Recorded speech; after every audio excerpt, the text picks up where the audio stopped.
Judd Zolgad, Derek Wetmore, 1500ESPN.com. Thanks for coming. And yes, I do look very scary with this beard, which is very gray, by the way. I don't like this beard at all, but it's for a good cause. Derek, the news of the week so far has been the Twins moving Joe Mauer to first base. Now, the Twins on a conference call yesterday said this was all Mauer's decision. They left it up to Mauer. I think among the things the Twins have done wrong in the past 3 years, I think this is absolutely brilliant. The Twins the whole time said this was going to be up to Mauer. Mauer said as recently as a few months ago, I want to catch. When I feel good, I want to catch. As far as I can tell what the Twins did, Derek, was that they took a huge amount of they took doctors to him. They took pamphlets to him. They took everything they could and said, Joe, you can catch if you want, but it might ruin your career. But it's up to you, Joe. Now you decide. And Joe finally said, you know what? You got a good point. I think I want to play first base.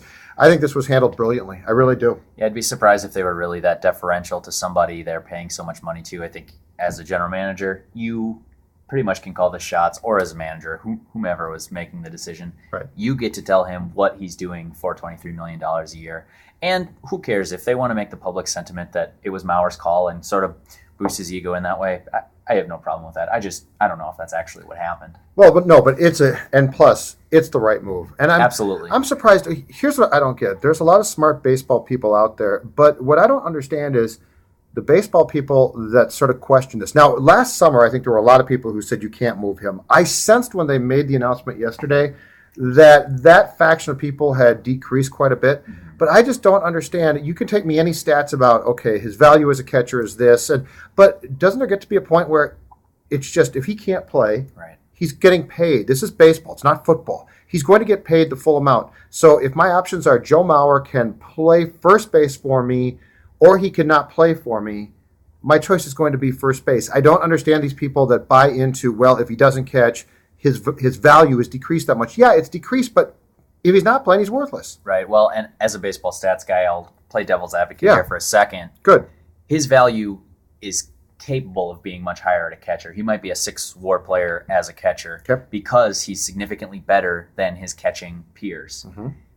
He's still going to be an elite bat as a first baseman, but not to the level of separation that he would have among other catchers. So that's where the value is, and then you can go get a first baseman who could be a 3 WAR player too, and all of a sudden you're piecing together a pretty nice team. Mm-hmm. But my contention on 1500ESPN.com yesterday, and Phil Mackey felt the same way, I know you feel the same way too, that it's better for the Twins in this context to take the higher floor and maybe pass up on a potentially higher ceiling if you think it's unlikely they reach that ceiling anyway. Right, and the scary thing too is once you suffer a concussion, the second one's not going to be better. This is not, and plus with Mauer, who has missed time with various aches and pains already, you can't tell him if he takes another foul tip off the mask in May, you can't tell him, Joe, I think you've been out long enough.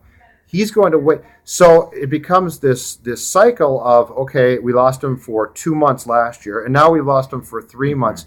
And concussions, the Twins have seen firsthand. Right. Morneau, we've seen what happens with concussions. It's never good.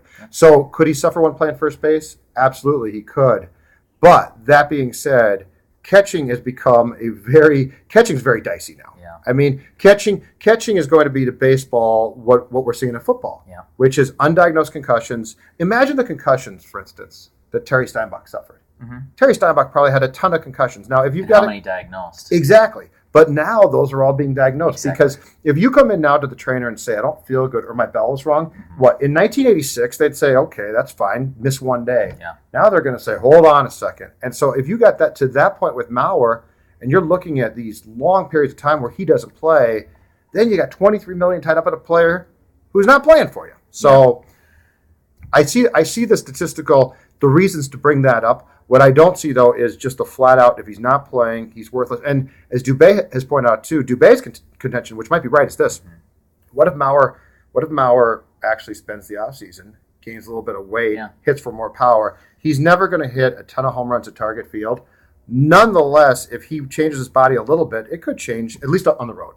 It's tough to project, what he'll be at first base. Before the video is done, Judd, we'd be remiss if we didn't address the Kevin Love rumor that was floated this morning. Yes. Adrian Wojnarowski of Yahoo Sports, you'll remember him and his Kevin Love connection from a season ago. He floated out that the New York Knicks are already targeting 2015 as Kevin Love is guaranteed to opt out, and the Knicks are going all in to sign him. I thought Kevin Love was going west, not east. What's going on here? Is he going east? He's going west? Is he going to Lakers? Is he going to the Clippers? Is he going to the Knicks? I personally don't see how the Knicks is such a palatable situation for Love. I wouldn't be surprised if Love does opt out at the end of next season, but for right now, I don't know why.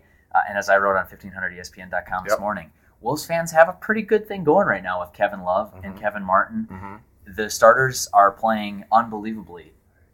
Just enjoy it while it lasts. I think it's too soon to say that he'll be playing in a Knicks uniform in 2016 for crying out loud. But what's your guess? My guess is the way he's playing now, the ghost of David Kahn is going to haunt this team for a long time to come. Absolutely. With the way Kevin Love's playing now, there's absolutely no incentive to not opt out of that contract, right? And Flip Saunders has probably done more goodwill building with Love than anybody else.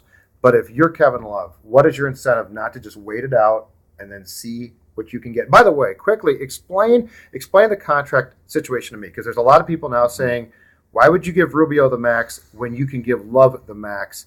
As you were saying before, that bite at the apple is gone. You can no longer extend Kevin Love at that 5-year deal. They gave him the 4-year with the opt-out, the early opt-out. What you could do is give Ricky Rubio that 5-year deal. Okay. Now, I don't know that that's a slam dunk that they're going to, but they certainly have that option. And then what you could do is give Love that Larry Bird exemption, where you could extend him again. But that contract is no longer there for Love. You don't have that. You can't just say, we're going to give you this now. You have a one-time shot under the new CBA.